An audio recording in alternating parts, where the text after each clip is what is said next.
Hola a todas, mi nombre es Alicia, tengo 65 años y durante más de 40 de ellos dediqué mi vida a enseñar historia a los jóvenes de nuestra querida ciudad de Querétaro. Hoy soy una viuda jubilada y mis días solían ser un tapiz tranquilo, tejido con los hilos dorados de la rutina, la fe y sobre todo el amor inmenso que siento por mi única hija, Ana Sofía.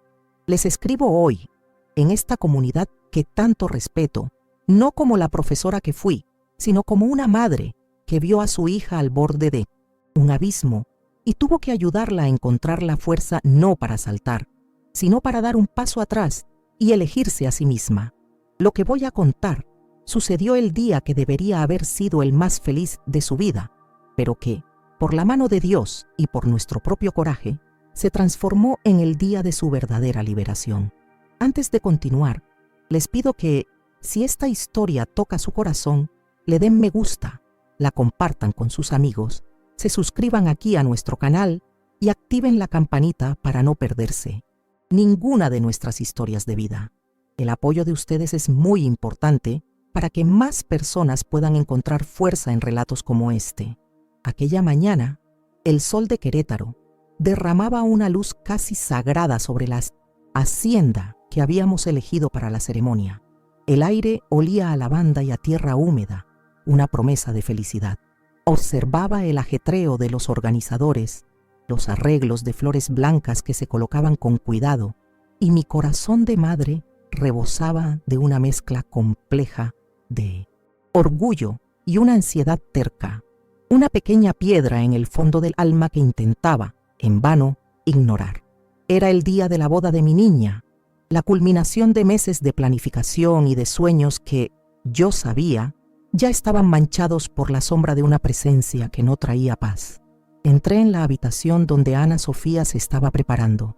Estaba sentada frente a un gran espejo, con marco tallado y, por un instante, vi a la niña de trenzas a la que un día ayudé a peinar. Ahora, una mujer de una belleza, serena, pero con una fragilidad en los hombros que solo la mirada de una madre puede descifrar. El maquillador aplicaba los últimos retoques, pero el maquillaje no podía ocultar la sombra en sus ojos. Era un cansancio profundo, una resignación que no encajaba con la alegría que una novia debería sentir. Me vio por el espejo y forzó una sonrisa, pero yo conocía cada curva de ese rostro. Esa sonrisa no llegaba a su corazón. Su vestido, el segundo vestido, colgaba de un maniquí cerca de la ventana, pareciendo una nube de organza y encaje. Era hermoso, elegante, pero no era el vestido de sus sueños. Era una concesión, una bandera blanca izada en una guerra silenciosa que llevaba meses librando. Verlo allí, tan inmaculado, me trajo a la memoria con una punzada de amargura la imagen del primero, aquel que había elegido con los ojos brillando de verdad, antes de ser accidentalmente manchado de vino tinto por la futura suegra, Débora. Una mancha que nunca salió, al igual que la cicatriz que el gesto dejó en el alma de mi hija. En ese momento, mientras la ayudaba a levantarse para ponerse el vestido, sentí un escalofrío. No era de frío, sino de premonición. Abracé a mi hija con fuerza, sintiendo sus huesos finos bajo el satén de la enagua. «Estás deslumbrante, mija», susurré en su oído, mi voz un poco temblorosa. Ella se apretó contra mí por un segundo, y en ese breve instante de silencio, sin que se dijera ninguna palabra, compartimos todo el peso de ese día. Era un pacto, silencioso, una confirmación de que el plan que habíamos trazado en la oscuridad de una noche de llanto seguía en pie, latiendo bajo la superficie de esa calma forzada. Bajamos al jardín donde los invitados comenzaban a llegar. Vi a Sebastián, el novio, de lejos, un buen muchacho, de corazón generoso, pero con la columna vertebral hecha de gelatina cuando se trataba de su madre. Estaba elegante con su traje, pero su rostro llevaba la expresión habitual de quien pide disculpas por existir. Sonreía a los invitados, pero sus ojos buscaban constantemente a ella, a Débora, como un girasol que solo puede volverse hacia un sol tiránico. Esa dependencia era la raíz de todo el sufrimiento de mi hija, y entonces llegó ella. Débora, la madre del novio, hizo su entrada no como una invitada, sino como la atracción principal. Llevaba un vestido de un fucsia chillón, tan llamativo e inapropiado que arrancó murmullos por donde pasaba. La tela ajustada y brillante parecía gritar: «¡Mírenme!». Caminaba con una arrogancia que dominaba el ambiente, distribuyendo sonrisas que no alcanzaban sus ojos fríos y calculadores. Me vio, asintió con la cabeza de forma casi imperceptible, un gesto de pura condescendencia, antes de dirigirse directamente a su hijo y arreglarle la corbata con una posesividad que me revolvió el estómago. Me senté en la primera fila, sintiendo la tela de mi propio vestido, un azul discreto y elegante como una armadura. Mis manos, unidas en mi regazo, estaban heladas. Observaba los rostros de los amigos y familiares, la mayoría ajenos a la tensión que flotaba en el aire como una tormenta invisible. Ellos veían una boda de cuento de hadas en una hacienda de ensueño. Yo veía un campo de batalla donde el alma de mi hija estaba en juego. Cada nota de la música suave que comenzó a sonar parecía una alarma para mis oídos. La marcha nupcial comenzó y me levanté con todos los demás. Ana Sofía entró del brazo de su tío, ya que mi amado esposo ya no está entre nosotros. Caminaba con una dignidad que me llenó de orgullo. Su rostro era una máscara de serenidad, una calma que yo sabía que había sido forjada en el fuego del dolor y la resolución. Sus ojos no buscaron a Sebastián, sino a los míos. Cuando nuestras miradas se encontraron, intercambiamos un mensaje de fuerza. «Estoy contigo», decía mi mirada. «Lo sé», respondió la suya. Llegó al altar y Sebastián la recibió con un beso en la frente. Un gesto que debería ser de amor, pero que me pareció vacío, performático. Débora, sentada a pocos metros de mí, al otro lado del pasillo, tenía una sonrisa en los labios que era todo menos maternal. Era la sonrisa de una conquistadora, de alguien que ve a la nuera no como una hija a ser acogida, sino como un territorio a ser subyugado.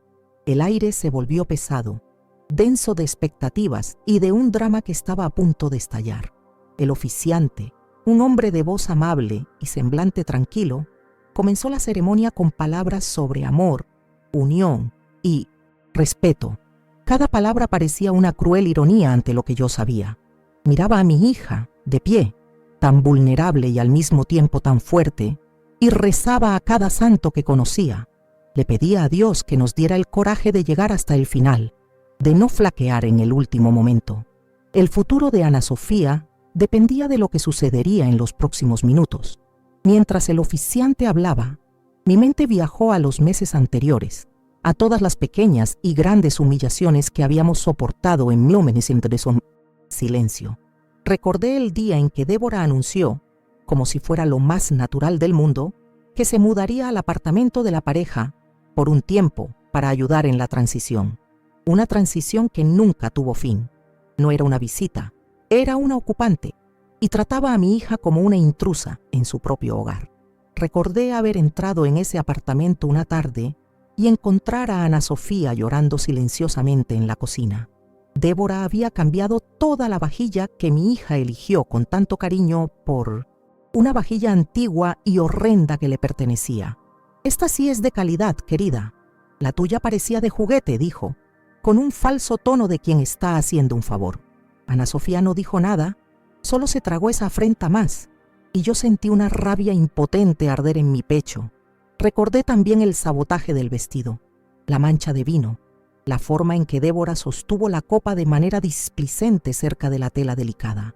El «¡Uy, qué torpe soy!», dicho con un brillo de triunfo en los ojos. Y la sugerencia venenosa que siguió. «Quizás sea una señal, querida. Una señal para que escojamos algo más de mi gusto, algo que realmente te valore a los ojos de mi hijo». Cada recuerdo era un ladrillo en el muro de resentimiento que había crecido en mi corazón. Mi atención fue devuelta al presente por un cambio súbito en la atmósfera. El oficiante había hecho una pausa, sonriendo a la pareja. Era el momento de los votos.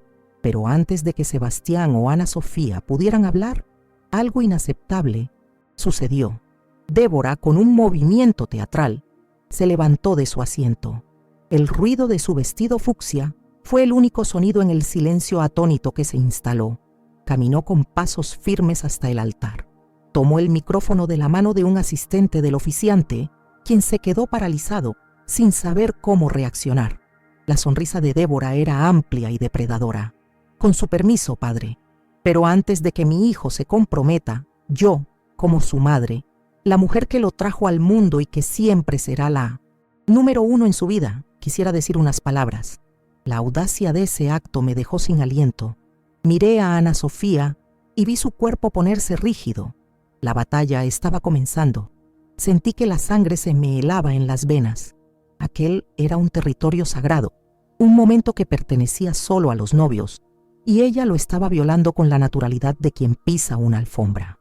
El oficiante, un hombre claramente acostumbrado a ceremonias tranquilas y predecibles, abrió la boca para decir algo, pero no le salió ninguna palabra. Débora ya tenía el control total de la situación, el micrófono en una mano y la dignidad de todos nosotros en la otra, lista para aplastarla. Vi a Sebastián. No hizo nada, absolutamente nada. Simplemente observó a su madre con una expresión de resignación, casi de admiración, como si ese acto de falta de respeto supremo fuera una demostración de amor. En ese instante, toda la compasión que aún albergaba por él se convirtió en polvo. No era solo débil, era cómplice voluntario en la humillación de la mujer con la que pretendía pasar el resto de su vida. El discurso de Débora comenzó, y cada palabra era una puñalada en el corazón de mi hija. Mi dulce bebé, dijo, la voz embargada por una emoción teatral. Hoy te conviertes en un hombre, pero para mí siempre serás aquel niñito que me tomaba de la mano para cruzar la calle. Quiero que todos sepan, y que tú, Ana Sofía, entiendas bien, dijo, volviéndose hacia mi hija con una mirada condescendiente, que el cordón que nos une jamás será cortado. El lugar de una madre es eterno. Yo siempre seré la número 1. El silencio que siguió fue pesado, cargado de vergüenza ajena. El aire se volvió tan denso que parecía posible cortarlo con un cuchillo. Los invitados se miraban entre sí, algunos con los ojos desorbitados por la incredulidad, otros con una expresión de profundo malestar. Nadie se atrevía a toser, nadie se atrevía a moverse. Débora, por su parte, parecía alimentarse de esa atención, de ese poder que había usurpado. Continuó su monólogo, detallando cómo le había enseñado a Sebastián todo, desde atarse los zapatos hasta elegir sus inversiones, dejando implícito que cualquier éxito que él tuviera era, en realidad, de ella. Era un discurso de posesión, no de amor. Luego se volvió hacia Ana Sofía, y su tono se tornó falsamente dulce, como un veneno cubierto de azúcar. Y tú, querida, sé que harás feliz a mi hijo, siempre y cuando recuerdes tu lugar y que un hogar feliz es aquel donde la matriarca es respetada por encima de todo. La amenaza era clara, velada bajo una fina capa de cordialidad forzada. Estaba estableciendo las reglas del juego frente a 200 invitados, humillando a mi hija públicamente, transformando su boda en una ceremonia de coronación para sí misma. Cada sílaba era un golpe. Mi mirada estaba fija en Ana Sofía. Vi el momento exacto en que el color pareció abandonar su rostro, dejando tras de sí una palidez de mármol. Sus manos, que sostenían el ramo de peonías blancas, comenzaron a temblar. Era un temblor casi imperceptible para la mayoría, pero para mí, que la sostuve en mis brazos durante fiebres infantiles y miedos nocturnos, era un terremoto. Se estaba partiendo por dentro, y yo podía sentir cada esquirla como si fuera en mi propio corazón. La humillación era una ola física que la golpeaba, y yo me sentía ahogándome junto a ella. Su barbilla tembló por una fracción de segundo antes de que la afirmara con una fuerza de voluntad que me dejó asombrada. Levantó la cabeza 1 milímetro más, una reina en su propio cadalso. Sus ojos, que antes reflejaban el cielo azul de aquella mañana, ahora parecían 2 pozos de dolor contenido. No lloró. Las lágrimas, yo sabía, vendrían más tarde, en la seguridad de nuestro silencio, pero en ese momento se negaba a darle a Débora la satisfacción de verla desmoronarse. Ese control, esa dignidad en medio de la ruina, era la visión más dolorosa y orgullosa que he tenido jamás. Sentí una oleada de furia tan intensa que mis manos se cerraron en puños sobre la tela de mi vestido. Una furia protectora, la furia de una loba que ve a su cachorro acorralado. ¿Cómo se atrevía esa mujer? ¿Cómo se atrevía a transformar un sacramento, una promesa de amor, en un escenario para su narcisismo enfermizo? ¿Y cómo Sebastián, el hombre que juraba amar a mi hija, podía quedarse allí parado, permitiendo que la mujer que eligió fuera tratada como una ciudadana de segunda clase en su propia vida? Ana Sofía giró el rostro lentamente en mi dirección y nuestros ojos se encontraron por encima de los hombros de los invitados.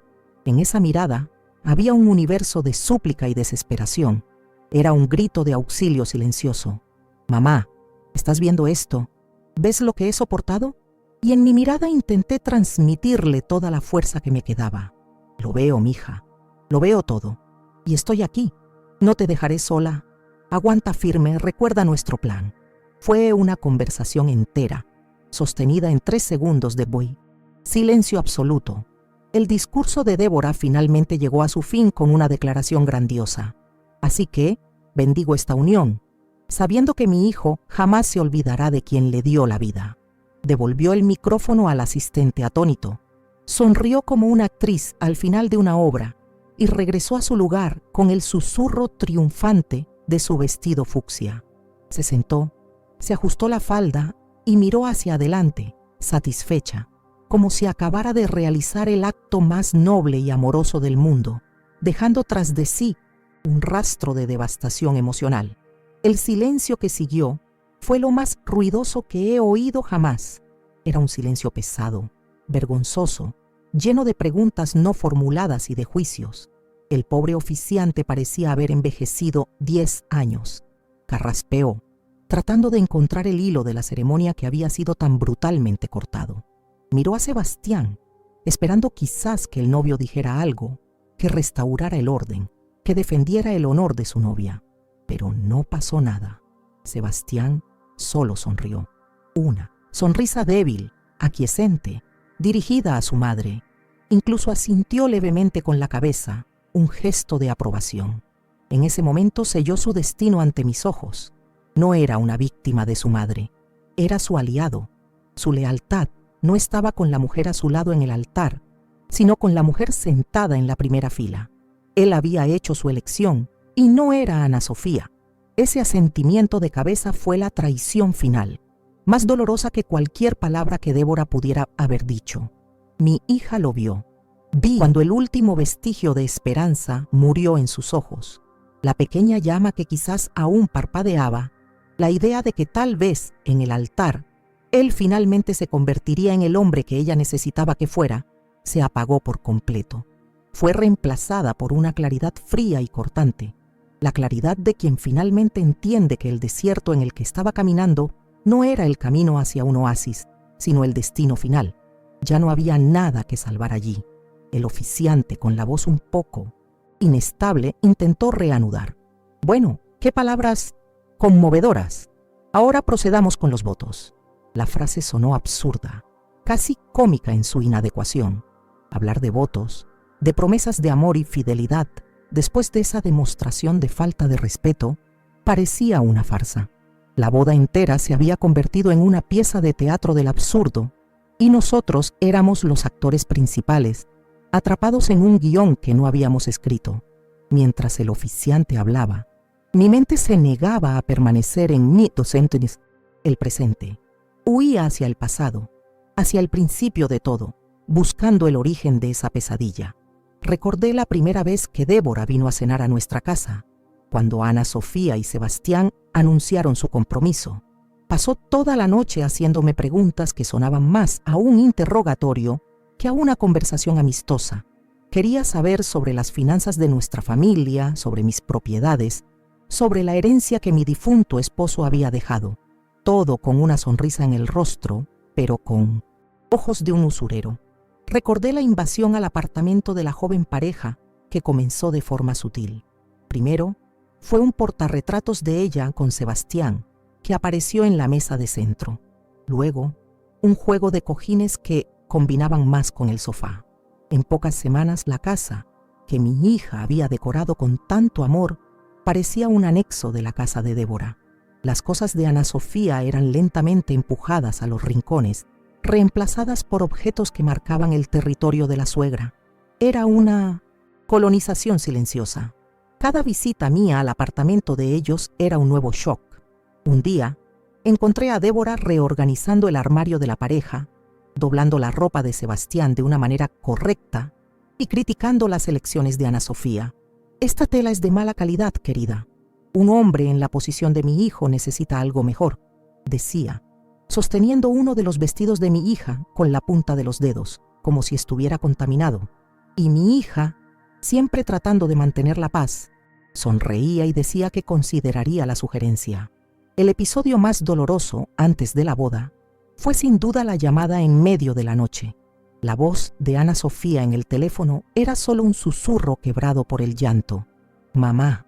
Me senté en la cama, con el corazón desbocado. «¿Qué pasó, mija? ¿Qué ocurrió?».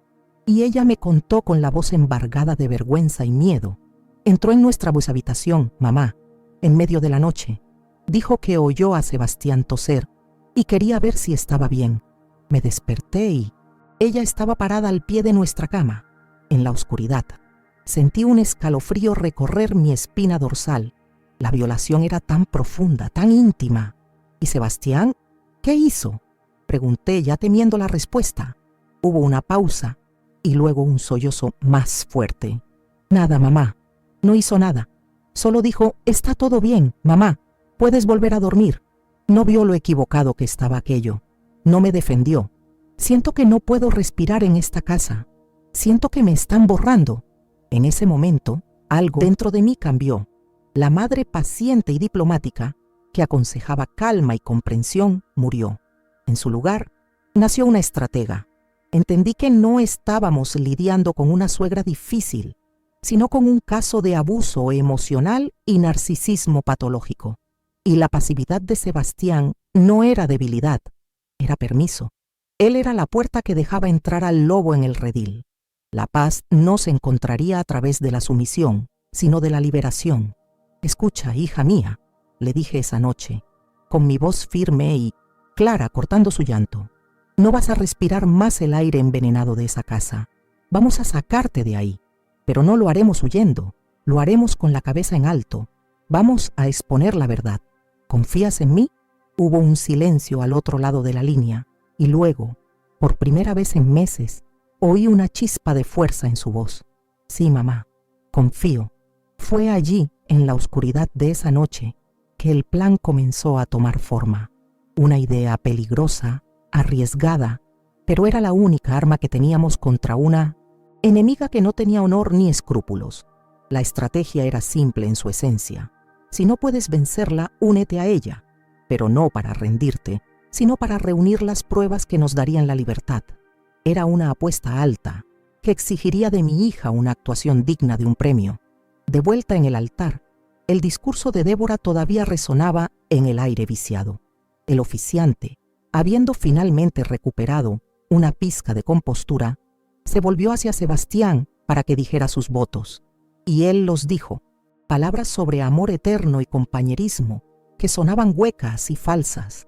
Miraba a Ana Sofía, pero sus palabras parecían ser para la audiencia, para su madre. Era una actuación, y una mala actuación. Mi hija lo escuchó en silencio, con el rostro impasible, la calma antes de la tormenta. Llegó el turno de Ana Sofía.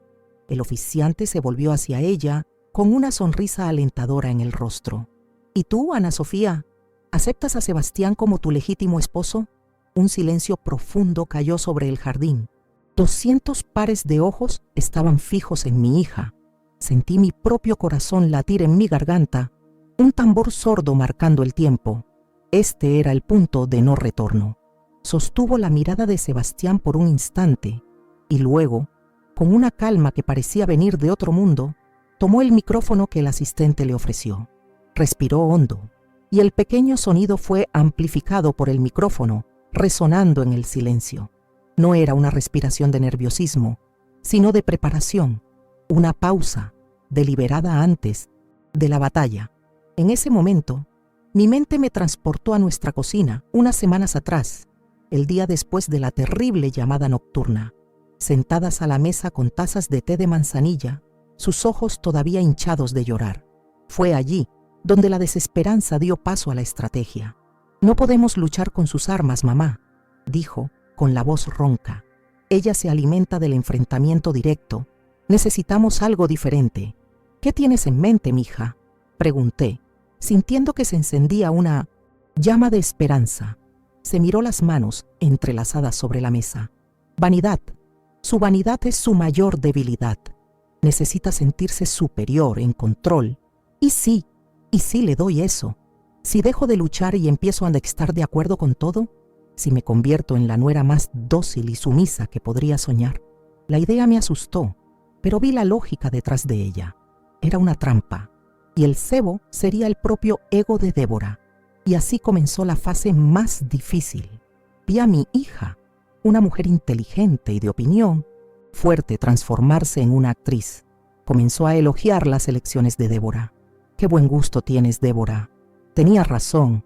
Estos cojines realmente le dan vida a la sala», la oí decir por teléfono un día, y tuve que contenerme para no gritar. Cada palabra de sumisión era un cuchillo que clavaba en su propio orgullo, pero lo hacía con una determinación de hierro, manteniendo el objetivo final en mente.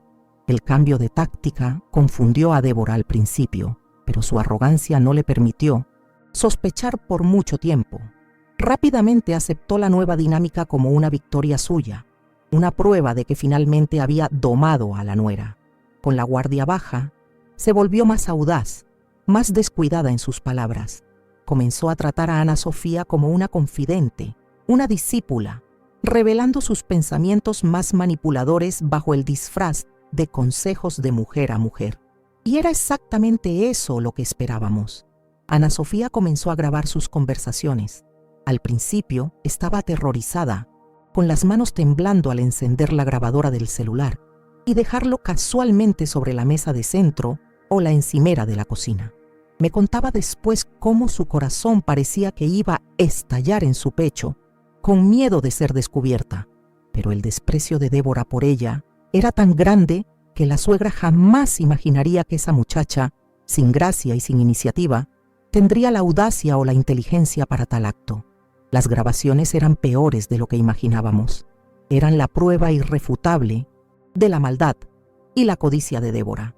«Tienes que entender, querida, que el dinero de Sebastián es nuestro futuro, el futuro de nuestra familia, y yo soy la administradora de ese futuro», dijo Débora en una de las grabaciones, con la voz llena de autoridad. «No podemos dejar que gaste en frivolidades. Tiene un buen corazón, pero es influenciable. Es nuestro deber protegerlo, de sí mismo y de los demás». La forma en que decía nuestro, incluyendo a Ana Sofía, era la parte más siniestra. En otra grabación, la cuestión financiera se volvió aún más explícita. «Una buena esposa contribuye. Convéncelo de que use tu sueldo para las cuentas del día a día, las compras, la luz, el agua. Así, su sueldo, que es mayor, queda intacto en nuestra cuenta de inversiones. Es una estrategia inteligente. No perdemos nada y tú te sientes útil». La forma en que planeaba explotar financieramente a mi hija, disfrazándolo todo como un consejo prudente, era para revolver el estómago. El plan, sin embargo, cobró precio. Hubo noches en las que Ana Sofía me llamaba, con la voz exhausta, después de pasar horas sonriendo y asintiendo ante Débora. «Mamá, no sé si aguanto más», confesaba. «Siento como si estuviera perdiendo quién soy». Y yo le recordaba por qué estábamos haciendo aquello. «No te estás perdiendo, mija. Te estás encontrando. Estás forjando tu libertad. Cada sonrisa falsa es un paso para salir de esa prisión. Sé fuerte». De vuelta en el altar, con el micrófono en la mano, Ana Sofía encarnaba esa fuerza. La mujer que estaba allí no era la víctima que lloró por teléfono. Era la guerrera que había atravesado el infierno y regresado con las pruebas de su viaje. No miró el papel donde estaban escritos los votos tradicionales. Miró directamente al fondo del jardín, donde uno de nuestros primos, cómplice de nuestra operación, estaba discretamente posicionado cerca de una computadora portátil conectada a una gran pantalla que se había montado para mostrar fotos de la pareja durante la fiesta. Débora la observaba con una sonrisa presuntuosa, esperando quizás un discurso lloroso sobre cómo ella era una inspiración. Sebastián la miraba con una ansiedad superficial, probablemente más preocupado por la duración del discurso que por su contenido. Ninguno de los dos tenía la menor idea de la bomba que estaba a punto de estallar sobre sus cabezas. Habían subestimado a Ana Sofía. Habían subestimado la fuerza de una mujer que decidió reclamar su vida. Habían subestimado, sobre todo, el amor y la furia de una madre. Mi hija se aclaró la garganta, un sonido claro y nítido que cortó el aire. Antes de responder a su pregunta, padre, comenzó con la voz firme como una roca. A mí también me gustaría decir algunas palabras. El paralelismo con el acto de Débora fue inmediato y chocante. Murmullos recorrieron a la multitud. Vi la sonrisa de Débora vacilar por primera vez, una pequeña grieta en su máscara de autoconfianza. No esperaba eso. Esperaba sumisión, no un espejo de su propia audacia. Sebastián frunció el ceño, confundido. «Sofía, ¿qué estás haciendo?», susurró, lo suficientemente alto como para que yo, en la primera fila, pudiera oírlo. Ella no le prestó atención. Sus ojos estaban fijos en la congregación, pero no estaba hablando para ellos. Estaba hablando para sí misma, para mí, para todas las mujeres que alguna vez han sido silenciadas. Un matrimonio, me dijeron, se trata de construir una vida juntos, sobre confianza, respeto mutuo y compañerismo. Se trata de crear un hogar seguro, un refugio, y yo creí en eso con todo mi corazón. Su voz no era de ira, sino de una tristeza profunda y resuelta. Era la voz de un duelo, el duelo por un amor que se dio cuenta de que nunca existió de verdad. Soñé con ese hogar, continuó, pero el hogar que comencé a construir no era mío. Era una extensión de la casa de otra persona, un territorio donde yo era una invitada, una pieza a mover en un tablero que no era mío. Intenté adaptarme, intenté ceder, intenté creer que el amor significaba borrarse a uno mismo poco a poco. Débora en su asiento estaba visiblemente tensa, su cuerpo estaba rígido y el color comenzaba a subirle por el cuello, un tono rojizo que contrastaba terriblemente con el fucsia del vestido. Sabía que algo andaba mal, terriblemente mal. Abrió la boca para quizás levantarse de nuevo, para interrumpir, pero la mirada que Ana Sofía le lanzó, una mirada fría y directa, la hizo retroceder. Por primera vez, Débora sintió miedo. «Creí que la paciencia y la diplomacia podrían construir puentes», dijo Ana Sofía, su voz ganando fuerza. «Pero algunas personas no quieren puentes, quieren muros alrededor de sus propiedades. Y descubrí que, para algunas personas yo no era una futura hija, sino una amenaza al control, al dinero, a una dinámica enfermiza que no puede sobrevivir a la presencia de una segunda mujer fuerte en la ecuación». Cada palabra era una verdad que se había mantenido en secreto durante demasiado tiempo. El oficiante, completamente perdido, miró de Ana Sofía a Sebastián, luego a mí, como si buscara un guión para esa escena imprevista. Pero no había guión. Lo que estaba sucediendo era real, visceral. Era el resultado de meses de dolor acumulado, explotando no con gritos y lágrimas, sino con una calma aterradora y una claridad implacable. Era la dignidad negándose a permanecer de rodillas. Mi hija entonces se volvió hacia el padre, pero su mirada pasó por encima de él y encontró la mía. Y, por eso, en respuesta a su pregunta, padre hizo una pausa, dejando que la tensión alcanzara su punto máximo. El mundo pareció contener la respiración junto conmigo. Agarré el pequeño bolso en mi regazo con tanta fuerza que mis nudillos se pusieron blancos. «Aguanta firme, mija», gritaba mi corazón. «Ya casi llegas». Luego se volvió hacia la multitud, hacia todos los que estaban allí para presenciar su unión, y los convirtió en testigos de su liberación. Aprendí que el amor no debe doler, el amor no debe humillar, y el amor definitivamente no debe exigir que desaparezcas. Y por eso hoy me elijo a mí. Su voz era pura convicción. Y entonces, el momento que todos temían y esperaban llegó. El oficiante, Tratando desesperadamente de salvar la situación, intervino. Hija mía, quizás podamos hablar de esto en privado. Pero era demasiado tarde. Recitó por pura fuerza de la costumbre la línea protocolaria que lo cambiaría todo. Si alguien se opone a esta unión, que hable ahora y le calle para siempre. Dijo las palabras como una formalidad, pero flotaron en el aire como una convocatoria. Con las palabras del oficiante aún flotando en el aire, una formalidad que de repente se convirtió en una oportunidad real, Ana Sofía levantó la mano derecha. No fue un gesto brusco ni dramático, fue un movimiento lento, deliberado y lleno de una dignidad inquebrantable. Un murmullo colectivo, como el sonido de una ola rompiendo a lo lejos, recorrió a los invitados. Era un gesto de una simplicidad devastadora, más poderoso que cualquier grito. La novia en el altar se oponía a su propia boda. Contuve la respiración, sintiendo que el mundo entero giraba en cámara lenta. Yo me opongo. La frase salió de sus labios, no como una acusación, sino como una declaración de hecho. Su voz, amplificada por el micrófono, era clara, firme y sin una pizca de vacilación. No miró a Sebastián ni a Débora, miró al oficiante, el poseedor de la pregunta, y le dio su respuesta. El jardín de la hacienda, antes un escenario de fiesta, se transformó en un tribunal, y la testigo principal acababa de tomar la palabra en contra de la acusación de toda una vida de felicidad prometida, pero falsa. Vi el rostro de Sebastián contraerse en una máscara de total incredulidad. Sofía, para con esto. ¿Es una broma? No tiene gracia, siseó, el pánico comenzando a traslucirse en su voz. Débora, por su parte, parecía haber sido alcanzada por un rayo. Se le cayó la mandíbula y la expresión de presunción en su rostro se deshizo, siendo reemplazada por una furia sombría. Comenzó a levantarse, probablemente para arrancar el micrófono de la mano de mi hija, para silenciarla como siempre lo hizo, pero era demasiado tarde. El plan ya estaba en movimiento. En el momento exacto en que Ana Sofía dijo «yo me opongo», hizo una señal casi imperceptible con la cabeza a nuestro primo, el técnico de sonido disfrazado. Y entonces, la gran pantalla detrás del altar, que todos pensaban que era para fotos románticas, parpadeó y cobró vida. La imagen de un ecualizador de audio apareció, la pequeña barra verde subiendo y bajando.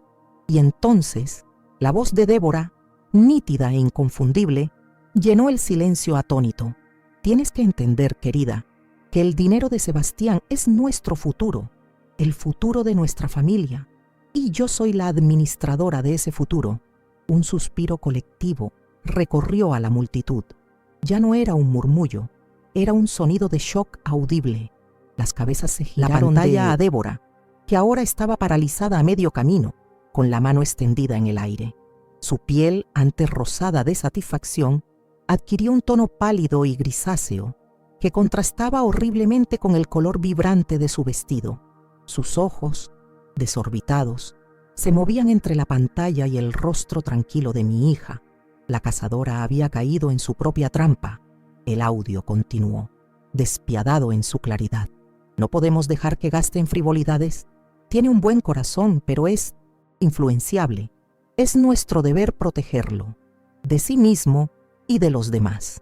Escuchar esas palabras manipuladoras, dichas en la privacidad de lo que ella pensaba que era una conversación secreta, ahora expuestas para que todos las oyeran, fue un acto de justicia poética.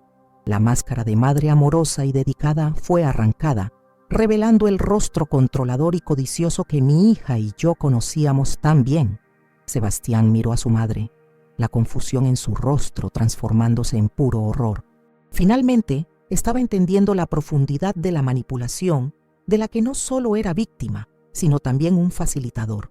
Su boca se abría y se cerraba, pero no salía ningún sonido. Parecía un pez fuera del agua, asfixiándose en el aire enrarecido de la verdad. Miró a Ana Sofía y por primera vez vi en sus ojos un destello de súplica, de quien se da cuenta de que ha perdido algo para siempre. Pero mi hija no vaciló. La grabación se detuvo por un segundo y antes de que alguien pudiera recuperarse, comenzó la segunda. era aún más devastadora.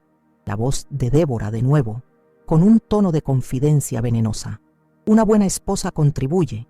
Convéncelo de que use tu sueldo para las cuentas del día a día, las compras, la luz, el agua. Así, su sueldo, que es mayor, queda intacto en nuestra cuenta de inversiones. Es una estrategia inteligente. No perdemos nada y tú te sientes útil. El plan para explotar financieramente a mi hija fue revelado en toda su sordidez. La reacción de los invitados cambió de shock a indignación. Oí exclamaciones de ¡qué vergüenza! ¡Dios mío! ¡Pobre muchacha! La familia de Débora y Sebastián, sentada cerca de ella, parecía querer ser tragada por la tierra. Algunos miraban al suelo, otros a ella con una expresión de reprobación abierta. El castillo de naipes, que era su reputación de matriarca perfecta, se estaba desmoronando en tiempo real y todos estaban allí para verlo. Débora finalmente recuperó la voz, pero era un chillido agudo y desesperado. «Es mentira, esto es un montaje, esa chica es una bruja, está inventando todo esto». Pero sus gritos sonaban vacíos, patéticos, frente a la evidencia irrefutable de su propia voz. Nadie le creyó. Su histeria solo confirmaba la veracidad de las grabaciones. Había sido desenmascarada de la manera más pública y humillante posible. Mi hija, con una calma que contrastaba brutalmente con el caos a su alrededor, apagó el micrófono y lo colocó suavemente de nuevo en el soporte. La pantalla detrás de ella se volvió negra. El silencio que siguió fue aún más profundo que antes, pero ahora estaba lleno no de vergüenza, sino de juicio. La verdad había sido dicha, y era fea, cruda e innegable. El trabajo estaba hecho. Luego se giró, no hacia Débora, sino hacia Sebastián. Su mirada no era de odio, sino de una profunda e irrevocable decepción. Se acercó a él, y él retrocedió un paso, como si temiera su contacto. Ella simplemente extendió la mano y habló, con la voz baja, pero cargada de un peso final. «No odio a tu madre, Sebastián», dijo, y todos se inclinaron para escuchar. «Odio el hecho de que, en todos los momentos que importaban, nunca estuviste de mi lado». Cada palabra fue un veredicto. No estaba culpando a la suegra por la ruina de su relación. Estaba responsabilizando al hombre que prometió amarla y protegerla, pero que falló en ambos deberes de manera espectacular. Estaba señalando la verdadera herida, su complicidad, su negativa a establecer límites, su cobardía. Él la sacrificó en el altar de la devoción a su madre, y ahora ella se negaba a hacer el sacrificio. Con un gesto lento y elegante, se quitó el anillo de compromiso de su dedo. Ese anillo que un día simbolizó un futuro y que ahora era solo un recordatorio de una mentira. No lo arrojó al suelo. No hubo drama innecesario. Tomó la mano temblorosa de Sebastián, abrió sus dedos y colocó el anillo suavemente en su palma. «Esto les pertenece a ustedes», dijo, con voz suave, pero final. El «ustedes» era plural, incluyéndolo a él y a su madre en una única entidad de la que se estaba divorciando en ese mismo momento. Después de ese acto final de desapego, se dio la vuelta y sus ojos se encontraron con los míos. Había lágrimas en ellos ahora, pero no eran lágrimas de tristeza, eran lágrimas de alivio, de liberación. Me levanté, sintiendo las piernas un poco débiles, pero el corazón fuerte. Caminé hacia ella, pasando por rostros conmocionados y miradas de pena y admiración. Mi única preocupación era mi hija. Si sentiste la fuerza de mi hija en ese momento, escribe un amén en los comentarios para enviarnos tu fuerza y tu apoyo. Necesitábamos toda la fuerza del mundo en esos pasos, los pasos más difíciles e importantes de nuestras vidas. Cada paso era una afirmación de nuestra dignidad, una declaración de que no seríamos víctimas de las circunstancias, sino las arquitectas de nuestro propio rescate. No miramos hacia atrás. No necesité mirar para saber lo que dejábamos. Atrás, un escándalo, una familia en ruinas y el silencio aturdido de 200 personas que acababan de presenciar no el fin de una boda, sino el comienzo de la verdadera vida de una mujer. El aire fuera del jardín principal de la hacienda Nunca pareció tan fresco, tan puro. Era el aire de la libertad. Mientras caminábamos hacia el coche que habíamos dejado estratégicamente aparcado en un lugar más alejado, Ana Sofía finalmente soltó la respiración que parecía haber estado conteniendo durante meses. Un sollozo escapó de sus labios, una mezcla de dolor y de un alivio abrumador. La abracé allí mismo, en el camino de grava, bajo el sol caliente de Querétaro, y dejé que llorara. Era la lluvia después de una larga, larga sequía. Se acabó, mamá, susurró contra mi hombro. Realmente se acabó. Le acaricié el pelo, sintiendo el velo suave bajo mis dedos. No, mija, le dije, con mi propia voz embargada de emoción. No se acabó. Apenas está comenzando. Y supe, con cada fibra de mi ser, que era verdad. Lo que parecía un final desastroso era, en realidad, el más hermoso y valiente de los comienzos. El viaje en coche de vuelta a casa fue el más silencioso de nuestras vidas. La radio estaba apagada. Lo único que se oía era el sonido de los neumáticos sobre el asfalto y la respiración suave de mi hija, que finalmente había dejado de llorar y ahora miraba por la ventana con una expresión vacía. No era un vacío de desesperación, sino un vacío de agotamiento, como un soldado después de una larga y ardua batalla. Había gastado cada gramo de su energía, cada gota de su coraje, y ahora, en el silencio seguro de nuestro coche, podía finalmente bajar las armas. No dije nada. No había palabras que pudieran llenar ese silencio de manera adecuada. Mi papel, en ese momento, no era dar consejos ni decir, te lo advertí. Mi papel era simplemente estar allí, ser una presencia sólida e inquebrantable a su lado. Mi mano descansaba sobre la consola central y de vez en cuando ella extendía la suya y tocaba la mía, un pequeño gesto que lo decía todo. Decía, gracias, decía, tengo miedo, decía, estamos juntas en esto. Y mi mano respondía, siempre. Cuando llegamos a casa, lo primero que hizo fue quitarse los zapatos de novia. Los sostuvo en la mano por un momento, mirándolos como si fueran artefactos de una vida pasada, y luego los dejó caer al suelo con un golpe sordo. Subió las escaleras lentamente, el vestido de novia susurrando tras ella, una cola de memorias que estaba ansiosa por cortar. La seguí y la ayudé a abrir la cremallera. El vestido cayó en un charco de satén y encaje en el suelo, y ella lo pateó a un lado sin siquiera mirarlo. Se puso una camiseta vieja y unos pantalones de chándal, la ropa más simple y cómoda que encontró, y se acostó en su cama de la infancia, acurrucándose en posición fetal. Me senté en el borde, acariciándole la espalda como hacía cuando era una niña con fiebre. No hablamos de lo que pasó, no hablamos del futuro. En ese momento, solo había espacio para el presente, para la necesidad primordial de seguridad, de silencio y del consuelo del hogar que nunca la había juzgado ni traicionado. Durmió durante horas, un sueño profundo y sin sueños. Mientras ella dormía, el mundo exterior explotaba.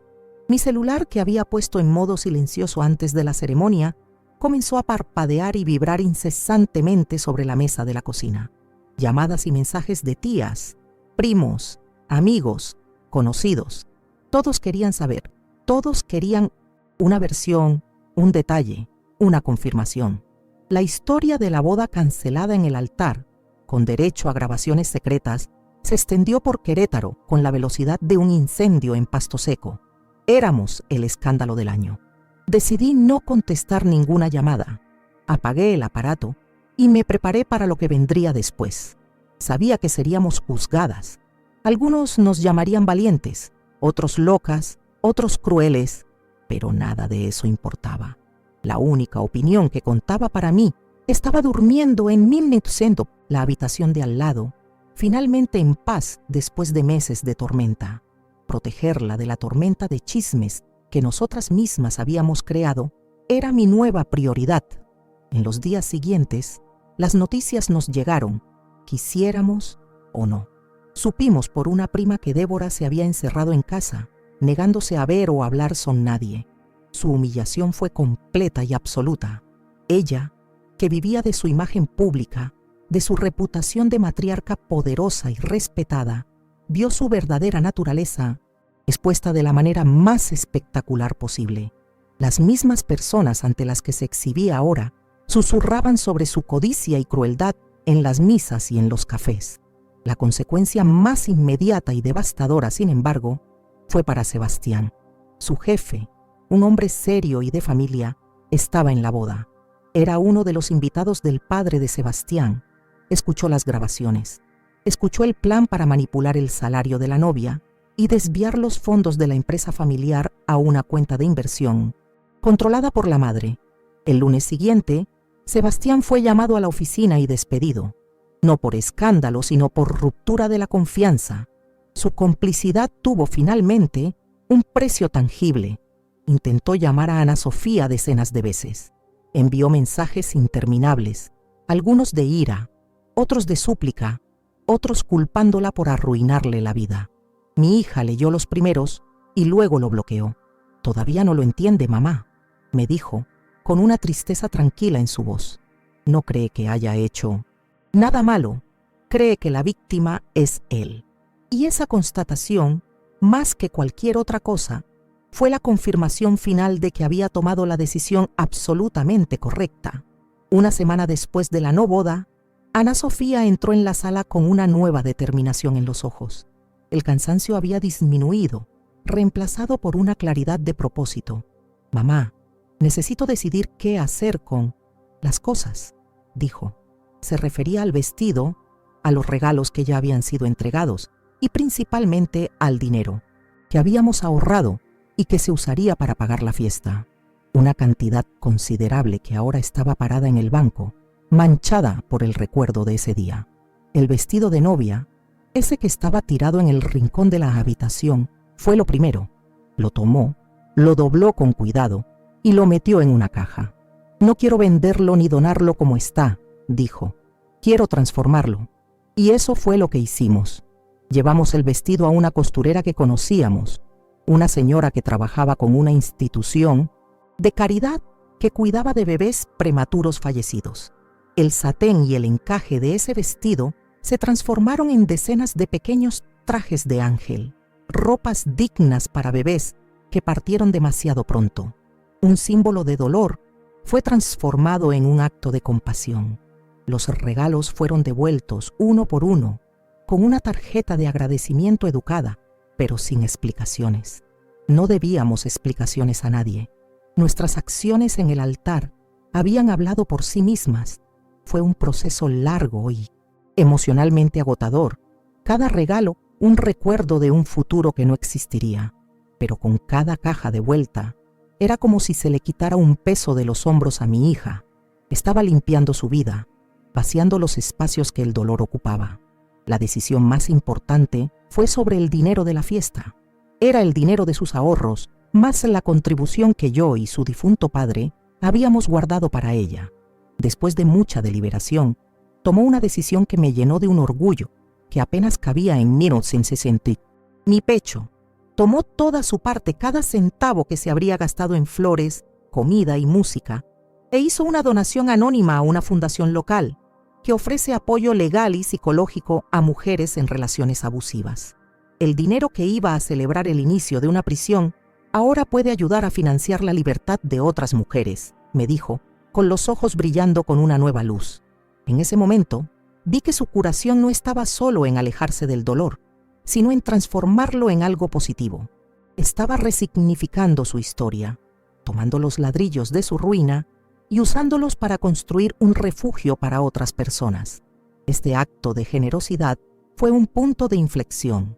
Fue el momento en que dejó de ser la novia que huyó del altar y se convirtió en la arquitecta de su propia redención. Ya no estaba reaccionando a lo que le hicieron. Estaba actuando de acuerdo con quien decidió convertirse. El dolor todavía estaba allí, en algún lugar profundo, pero ya no la definía. Lo que la definía ahora era su resiliencia y su compasión. Los chismes en la ciudad finalmente disminuyeron, como las ondas de un lago, después de que se ha arrojado la piedra. La historia se convirtió en una especie de leyenda urbana, contada con diferentes grados de precisión, pero a nosotras no nos importaba. Vivíamos en nuestra propia burbuja de tranquilidad, enfocadas en reconstruir, en sanar. Nuestros días se volvieron simples, llenos de pequeñas rutinas que nos traían paz. Comenzamos a caminar, juntas todas las mañanas por el parque. Hablábamos de todo y de nada, sobre los libros que estábamos leyendo, sobre los recuerdos de mi esposo, sobre los planes para el futuro, planes que ya no involucraban bodas ni hombres, sino viajes, cursos, nuevas experiencias. Su vida, que se había vuelto tan pequeña y claustrofóbica, de repente se abrió a un horizonte de posibilidades infinitas. Decidió volver a estudiar. Se inscribió en un curso de posgrado en restauración de arte, una pasión antigua que había dejado de lado para dedicarse a la relación. Verla con los libros de nuevo, los ojos brillando de interés genuino, era como ver una flor que pensé que había muerto florecer de nuevo, más vibrante y fuerte que antes. Yo, por mi parte, redescubrí la alegría de ser simplemente su madre, no su consejera de guerra. La tensión constante que se había instalado en mis hombros durante meses finalmente se disipó. Podía respirar hondo de nuevo, sin sentir ese nudo de ansiedad en el estómago. La paz de mi hija era mi paz. Verla sanar era la cura para las heridas que su dolor había abierto en mí. Nuestra casa, que se había convertido en un cuartel general para una operación secreta, volvió a ser un hogar, un lugar de risas, de olor a pastel en el horno, de conversaciones tranquilas en el porche al atardecer. La sombra de Débora y Sebastián había desaparecido por completo, como una pesadilla que se disipa con los primeros rayos de sol. Se convirtieron en figuras lejanas de una historia que parecía haberle ocurrido a otra persona, en otra vida. La lección que aprendimos no fue sobre venganza, sino sobre consecuencias. La humillación pública de Débora y la caída profesional de Sebastián no fueron nuestro objetivo, sino el resultado inevitable de sus propias acciones. La verdad, una vez liberada, tiene una fuerza propia y simplemente barrió lo que era falso y podrido de nuestro camino. No sentimos alegría por su desgracia, pero sentimos un profundo sentido de justicia, de que el universo, de alguna manera, había reequilibrado la balanza que estaba tan deshonestamente inclinada. Nunca más los vimos. Querétaro puede parecer grande, pero son los mismos círculos sociales, y ellos, por vergüenza o por orgullo, desaparecieron completamente de nuestro radar. Oímos que se mudaron a otra ciudad, para empezar de nuevo donde nadie conocía su historia. De alguna manera les deseo paz. Una paz que solo encontrarán si algún día confrontan la verdad sobre sí mismos, una tarea mucho más difícil que la que les impusimos en aquel altar. Nuestra propia paz se construyó día tras día en pequeños gestos. Empezamos a frecuentar un club de lectura, redescubriendo el placer de debatir ideas. Volvimos a cocinar juntas los domingos, llenando la casa con los aromas de mi infancia, recetas de mi madre que ahora le pasaba a mi hija. Cada plato era una celebración silenciosa de nuestro linaje, de la fuerza de las mujeres de nuestra familia que vinieron antes que nosotras y que, estoy segura, estarían orgullosas. Hubo momentos, por supuesto, en que la sombra del pasado intentó regresar. Una canción en la radio que recordaba un momento con él, una pareja de novios que veíamos en la calle. En esos momentos, el dolor volvía, una punzada sorda, pero no duraba. Ana Sofía aprendió a respirar a través de él, a reconocerlo no como una herida abierta, sino como una cicatriz, un recordatorio de una batalla que ganó. Y las cicatrices, como ella misma me dijo un día, no son señales de debilidad, sino de supervivencia. La verdadera prueba de su curación, la escena que guardaré en mi corazón para siempre, ocurrió unos meses después, en una tarde de sábado. Por sugerencia suya, nos matriculamos en una clase de cerámica. Ninguna de nosotras había tocado la arcilla antes. El estudio era un lugar maravilloso, lleno de luz, con olor a tierra mojada y la promesa de la creación. Estábamos allí, con delantal, las manos sumergidas en la arcilla fría y húmeda, intentando, sin mucho éxito, centrar un montón de barro en un torno de alfarero. Al principio, fue un desastre. La arcilla volaba por todas partes, nuestros jarrones imaginarios se desmoronaban en montones informes, y nos reíamos. Nos reíamos con una alegría pura y genuina que no oía en su voz desde hacía años. No había presión, no había expectativas. Solo estaba la diversión del intento, la libertad de equivocarse, de ensuciarse, de crear algo con las propias manos, sin importar el resultado. Era una metáfora perfecta de lo que estábamos haciendo con nuestras vidas. En un momento dado, miré a Ana Sofía. Estaba totalmente concentrada, con el ceño fruncido, la lengua un poco fuera, mientras intentaba moldear un pequeño jarrón. Tenía una mancha de arcilla en la mejilla y sus manos estaban completamente cubiertas, pero sus ojos brillaban. Estaban ligeros, libres. La sombra que vivió en ellos durante tanto tiempo había desaparecido por completo, reemplazada por una luz serena y enfocada. Ya no estaba siendo definida por lo que perdió, sino por lo que estaba creando. Su jarrón quedó torcido, imperfecto, pero era suyo. Lo sostuvo en sus manos con una sonrisa de orgullo, y en ese momento vi a mi hija de vuelta. No a la novia humillada, no a la mujer rota, sino a la Ana Sofía fuerte, creativa y llena de vida que siempre supe que era. No había encontrado un marido en aquel altar, pero allí, con las manos sucias de barro, con la ayuda de su vieja madre, se había encontrado a sí misma. Y esa fue la unión más sagrada de todas. El profesor, un señor amable de pelo blanco, se acercó y elogió su pequeño jarrón torcido. La belleza está en la imperfección, dijo. Es lo que lo hace único. Ana Sofía sonrió, una sonrisa genuina que iluminó todo su rostro. Estoy empezando a creerlo, respondió, y supe que no solo estaba hablando del jarrón, estaba hablando de su vida, de sus cicatrices, de su viaje. Aquel día en la clase de cerámica fue nuestra verdadera celebración de boda. Una celebración de la resiliencia, del amor propio y del vínculo inquebrantable entre una madre y una hija. Salimos de allí sucias, cansadas e inmensamente felices. Llevamos a casa nuestros pequeños jarrones torcidos y los pusimos en el estante de la sala, no como obras de arte, sino como trofeos de nuestra victoria silenciosa sobre el dolor. La paz, descubrimos, no es la ausencia de problemas, sino la capacidad de lidiar con ellos. La felicidad no es un destino, sino una práctica diaria.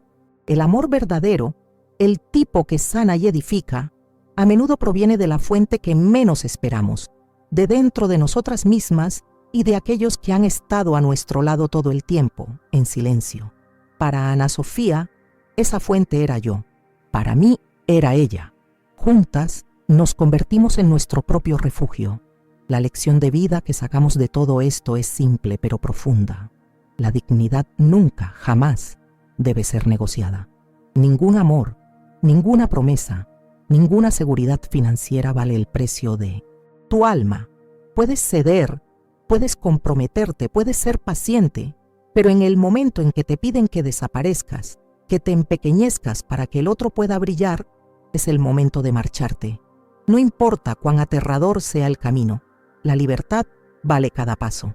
Hoy, la vida de Ana Sofía es plena. Está terminando su posgrado con notas brillantes y ya ha recibido una oferta para trabajar en un museo en la Ciudad de México. Tiene amigos, tiene pasiones, tiene planes. Si algún día aparece un nuevo amor, sé que lo encontrará de igual a igual, como una mujer entera que no necesita a nadie que la complete. Y si no aparece, también está bien. Su propia compañía se ha convertido en su mejor compañía. En cuanto a mí, siento una serenidad que no sentía desde hacía mucho tiempo. Mi corazón de madre está en paz, porque sé que mi hija está a salvo, no porque esté bajo la protección de un hombre, sino porque está bajo la protección de sí misma. Encontró su fuerza, su voz, y sé que nunca más permitirá que nadie la silencie. Y yo siempre estaré aquí, en primera fila, aplaudiendo cada una de sus victorias. A veces, por la noche, tomo el pequeño jarrón de cerámica torcido que hice ese día. Siento su superficie áspera e irregular en mis manos. No es perfecto, es un poco inestable, pero existe, ocupa un espacio, fue moldeado por la intención y el amor, igual que nosotras. Y eso al final es todo lo que importa. Esta es nuestra historia, una historia de dolor pero también de un coraje inmenso.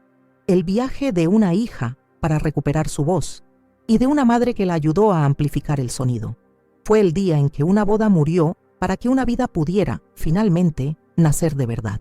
Espero que nuestro relato pueda traer algo de esperanza o fuerza a quien lo necesite.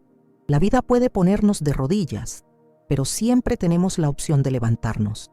A veces, solo necesitamos una mano extendida para ayudarnos a dar el primer paso. La vida de mi hija es la prueba de que incluso el final, más devastador, puede ser el comienzo del más hermoso de los viajes. La felicidad no es la ausencia de cicatrices, sino el coraje de mostrarlas como mapas de nuestra supervivencia. Mirando hacia atrás, no cambiaría nada. Cada lágrima, cada momento de miedo, fue necesario para traernos hasta aquí, a este lugar de paz y autoconocimiento. Aquel día en la hacienda no fue el fin de un sueño, fue el despertar a la realidad, y la realidad, descubrimos, puede ser mucho más hermosa que cualquier cuento de hadas. Esta es nuestra historia. ¿Qué harías tú en mi lugar o en el lugar de mi hija? Deja tu opinión en los comentarios y comparte esta historia con alguien que quizás necesite oír que nunca es tarde para recuperar la propia dignidad y encontrar la verdadera paz.